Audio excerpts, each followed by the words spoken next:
Utilitarianism, also known as consequentialism, is a way of thinking about right and wrong that says an action is good if it helps create the greatest happiness for the greatest number of people.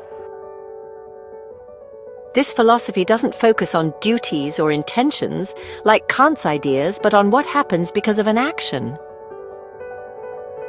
Jeremy Bentham believed that happiness and pain are the basic building blocks of what's right and wrong. He said that an action is morally right if it brings more happiness or pleasure than pain or suffering.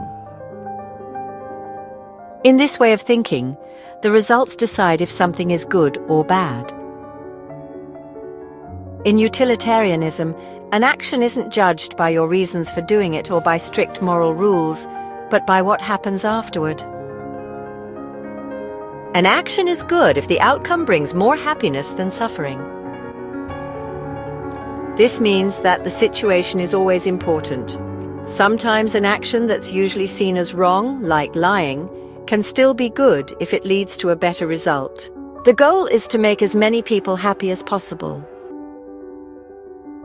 This means that decisions shouldn't just be made from one person's point of view, but we need to look at the overall well-being. If a choice is good for one person but bad for many, then that choice isn't morally right according to utilitarianism. Jeremy Bentham said that happiness and suffering can be measured. He came up with the hedonic calculus, which helps you consider different things like how intense is the happiness or pain? How long does it last? How sure are we that the outcome will happen? Even though it's hard to calculate this exactly in real life, it shows that ethics, according to utilitarianism, can be measured and used in practical ways. Not all kinds of happiness are the same. John Stuart Mill made an important difference between higher and lower happiness. Higher happiness, this is about intellectual, moral, and artistic satisfaction, like learning, philosophy, and art. Lower happiness, this is about physical pleasure and short-lived enjoyable experiences like eating or partying. According to Mill, it's better to be a satisfied philosopher than a satisfied pig. So, intellectual fulfillment is more valuable than simple pleasure, in his opinion. John Stuart Mill was a big supporter of freedom of speech. In his book On Liberty, he argued that opinions, even wrong ones, should be freely expressed. This way we discover the truth and learn to think better. He warned that without debate, beliefs can turn into thoughtless habits. However, Mill made one important point. Freedom of speech can be limited if it directly harms others. This is called the harm principle. This means that calls for violence or hate speech can be limited under certain circumstances.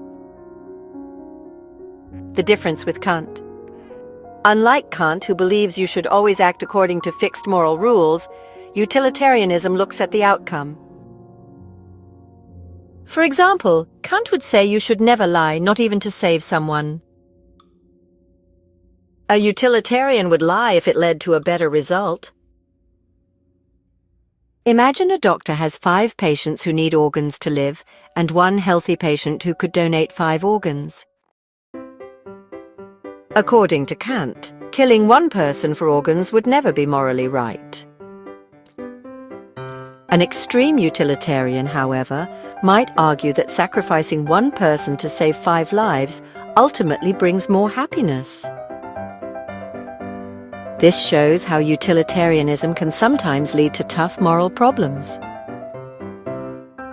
In conclusion, utilitarianism is a way of thinking about right and wrong that focuses on consequences, where the greatest happiness for the greatest number is key.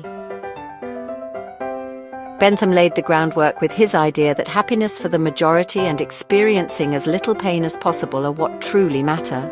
But Mill added that some kinds of happiness are more valuable than others.